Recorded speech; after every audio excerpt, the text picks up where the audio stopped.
প্রভু যীশু বলেছেন, পিতা যে সমস্ত ব্যক্তিদের পুত্রের কাছে দেন, পুত্র তাদের কাউকেই হারাবেন না, অর্থাৎ প্রভু যীশু তাদের কাউকেই হারাবেন না এবং শেষ দিনে তাদেরকে উঠাবেন। এবং তিনি এই কাজটা করার জন্যই স্বর্গ থেকে পৃথিবীতে নেমে এসছেন, যে পিতা যতজন তার কাছে দেবে তাদের কাউকেই যেন তিনি না হারান। অর্থাৎ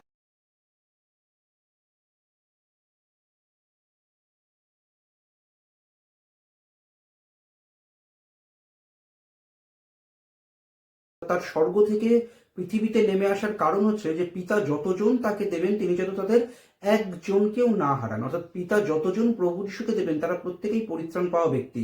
পিতা যতজনকে আকর্ষণ করে পুত্রের কাছে দেন তারা প্রত্যেকেই প্রভু যিশুকে একমাত্র ত্রাণকর্তা বা আত্মার একমাত্র মুক্তিদাতা হিসেবে বিশ্বাস করে পরিত্রাণ প্রাপ্ত হয়েছে। এবং এমন ব্যক্তিদের প্রভু যিশু কিন্তু কোনো মতেই হারাবেন না। পিতা অনেক মানুষকে আকর্ষণ করে পুত্রের কাছে দেন, আবার অনেক মানুষকে পুত্রের কাছে দেন না। অর্থাৎ এখানে যে পিতা ইচ্ছা করে এই কাজটা করেন এমন না, পিতা জানেন যে মানুষের হৃদয়ে কি চলছে। যে সকল ব্যক্তি ভুল শিক্ষাকেই হৃদয়ের ভিতরে জড়িয়ে রেখে দিয়েছে, যারা কোনো মতে সত্যটা জানতে চায় না, বুঝতে চায় না, সত্যটা বলা হলেও জানতে চায় না, বা তারা যুক্তি দিয়ে বাইবেলের বাক্য অনুযায়ী পরীক্ষা করে দেখতে চায় না, ভুলটা নিয়েই বসে থাকতে চায়, তারা নিজেদের মন কঠিন করছে এবং এইভাবে তারা পরিত্রাণ থেকে দূরে থাকছে। কিন্তু যারা সমস্ত কিছু ভালোভাবে দেখছে, ঈশ্বরের বাক্য অনুযায়ী পরীক্ষা করে দেখছে, তাদের কিন্তু পিতা আকর্ষণ করেন এবং পুত্রের কাছে দেন। তারা সত্য বিশ্বাস করে পরিত্রাণ প্রাপ্ত হয় এবং প্রভু যীশু কিন্তু তাদের কাউকেই হারাবেন না। বিশ্বাসী ব্যক্তি ঈশ্বরের আত্মিকভাবে জন্ম দেওয়া সন্তান। এই সম্পর্ক অনন্তকালীন সম্পর্ক।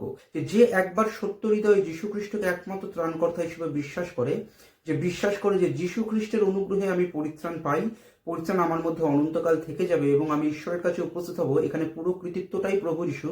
প্রভু যীশু সেই সমস্ত কাজ করেছেন আমার হয়ে, তাকে বিশ্বাস করে আমি বিষয়টা পাই।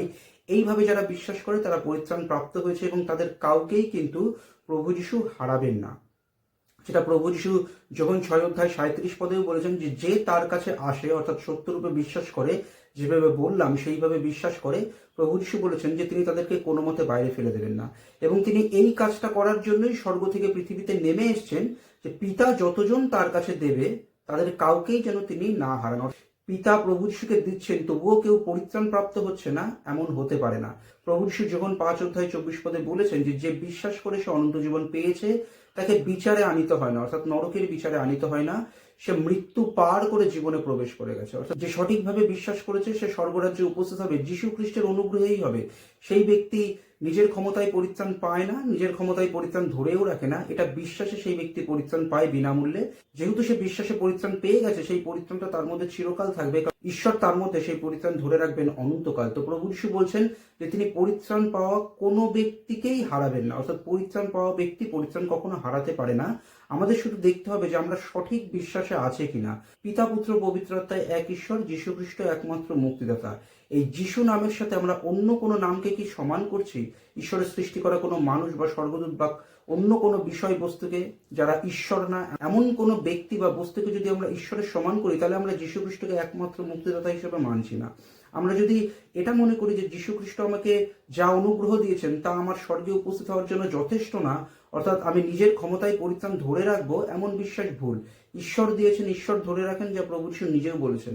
অর্থাৎ আমাদের বিশ্বাস করতে হবে যীশু খ্রিস্ট একমাত্র মুক্তিদাতা, তার অনুগ্রহে আমি পরিত্রাণ পাই ও স্বর্গে উপস্থিত হবো। এটি একটি নিশ্চিত বিষয়, কারণ তিনি বলেছেন যে বিশ্বাস করে সে অনন্ত জীবন পেয়েছে, তাকে বিচারে আনা হয় না, সে মৃত্যু পার করে জীবনে প্রবেশ করে গেছে, নরকের বিচারে তাকে আনা হবে না। এই বিশ্বাসটাই সঠিক বিশ্বাস।